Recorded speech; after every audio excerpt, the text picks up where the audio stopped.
வாழ்க வளமுடன். என்னுடைய நலநாடும் நண்பர்கள் அனைவருக்கும் வாழ்த்துக்கள், பாராட்டுக்கள். ஒரு 85 மணி நேரம் எதுவுமே சாப்பிடாமல், தண்ணீர் கூட ஒரு சொட்டு கூட உடலுக்குள் இறக்காமல், முழுமையான வறட்சி உண்ணாவிரதம் இருந்து இப்போது முடித்து உங்களுடன் பேசிக் கொண்டிருக்கிறேன். உண்ணாவிரதம் தொடர்பான என்னுடைய அனுபவம், வாரத்திலே ஒரு நாள் ஒரு வேளை இருந்திருக்கிறேன் பலமுறை. மாதத்திலே ஒரு முழு நாள் இருந்திருக்கிறேன். ராஜபாளையத்திலே அரவிந்த் ஆசிரமத்திலே 7 நாள் உண்ணாவிரதம்.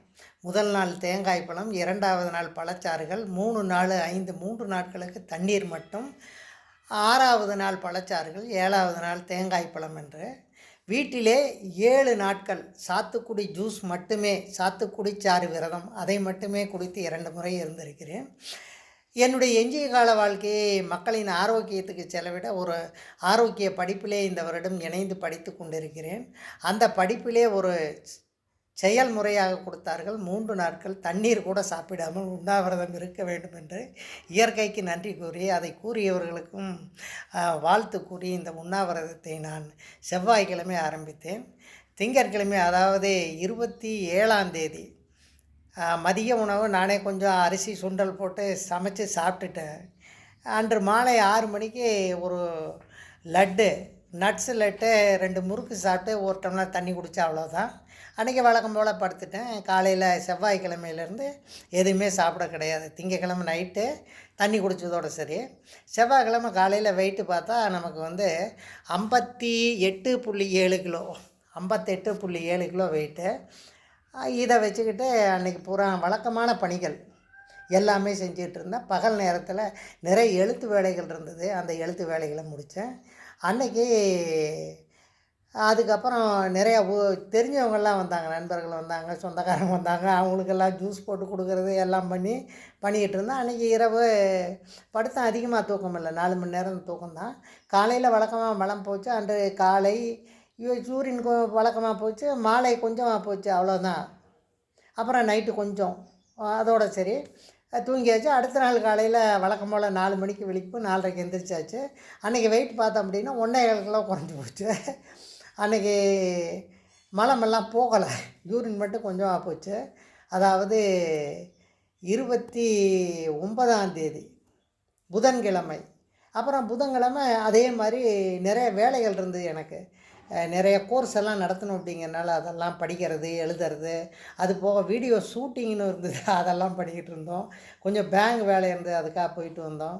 இந்த வேலையெல்லாம் செஞ்சால் டயர்டு கிடையாது, பசி இல்லை, தாகம் இல்லை ஆச்சுங்களா. அப்போ இதுக்கப்புறம் சாயந்தர நேரம் என்னாச்சு, வழக்கம் போல் நம்ம காலையில் தவம் பண்ணுவேன், 3/4 மணி நேரம் உடற்பயிற்சி. செவ்வாய்க்கிழமை மாலை உடற்பயிற்சி பண்ணேன். புதன்கிழமை மாலை உடற்பயிற்சி பண்ணுறதுக்கு நேரம் இல்லை, எழுதிக்கிட்டு இருந்ததுனால அப்படியே விட்டுட்டேன், வேண்டான்னு விட்டுட்டேன். அன்றைக்கி படுத்து கொஞ்சம் நேரம் தூங்கினேன். காலையில் நேரத்தில் விழிப்பு வந்து வியாழக்கிழமை காலையில் 30ஆம் தேதி 4:30 எழுந்திரிச்சு எல்லா உடற்பயிற்சி கம்ப்ளீட்டாக எல்லாம் முடித்தாச்சு. அதிகாலை ஒரு 5:30 மணிக்கு ஒரு 10-15 வினாடிகள் பசி உணர்வு இருந்தது, அதோடு சரி. அதுக்கப்புறம் கிடையாது. 2 விக்கல் வந்தது. அதுக்கப்புறம் வழக்கமான பணி, நான் என்னுடைய உடலை சோதனை களமாக வச்சுக்கணுன்ட்டு அன்றைக்கி ஒரு 6 மணி நேரம் பஸ்ஸில் ஒரு 100 கிலோமீட்டர் போயிட்டு வரணும் அப்படின்ட்டு ஒரு டாஸ்க், ஒரு செயலுக்காக போய் பார்த்துட்டு எல்லாம் சுற்றி அடிச்சுட்டு 10:30 மணிக்கு கிளம்பிட்டு 5 மணிக்கு வந்து சேர்ந்தேன். சேர்ந்தோடனே எடை போட்டு பார்த்தா அதில் 2 கிலோ குறைஞ்சிருந்தது அன்றைக்கி மட்டுமே. அதுக்கப்புறம் பார்த்தோம்னா கொஞ்சம் ஒரு 10 நிமிடம் படுத்து ஓய்வு எடுத்த பிற்பாடு என்னுடைய பணிகள், நிறைய எழுத்து வேலைகள்லாம் செஞ்சுட்டு இருந்தேன். சுறுசுறுப்பாக இருந்தால் ஒன்றும் பிரச்சனை இல்லை. அன்று இரவு பார்த்தோம் அப்படின்னா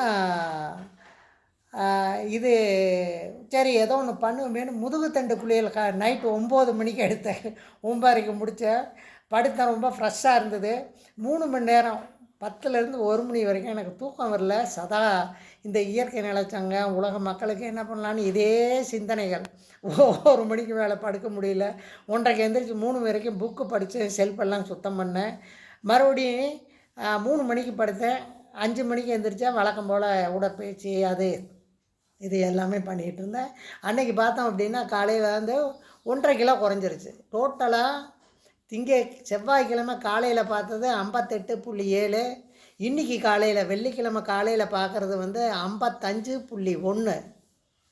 இப்போது 3.6 கிலோ குறைஞ்சிருக்குது இந்த உண்ணாவிரதம் ட்ரை ஃபாஸ்டிங்கில். வேறு என்ன குறைஞ்சிருக்குது அப்படின்னா, என்னுடைய குரல் சப்தம் குறைஞ்சிருந்தது. இப்போ அந்த லெமன் ஜூஸ் குடிச்சோன்னே கொஞ்சம் கொஞ்சம் அதிகமாகிருச்சு. சோர்வு கிடையாது. 2, 3 முறை அந்த பசி உணர்வு சில வினாடிகள் வந்து நின்று போச்சு.